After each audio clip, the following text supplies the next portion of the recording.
Obnova kolodvorske ceste v Zagorju se bliža mostu, kjer se bo ta faza tudi zaključila. Država naj bi naknadno prenovila Savski most, Zagorjani pa računajo na semafor in celo na rondo.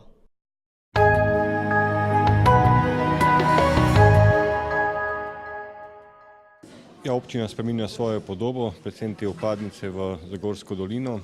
Ena od zadnjih investicij je kolodvorska cesta, kjer želimo narediti semaforizacijo, predvsem kar se tiče izvoza iz železniške postaje na regionalno cesto.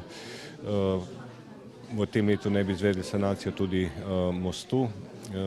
Naša velika želja je, ker je prišlo že do veliko nesreč pri vpadnici neposredno v bližini čistilne naprave, da pridobimo tudi rondo in upam, da mi bo v tem mandatu to tudi uspelo.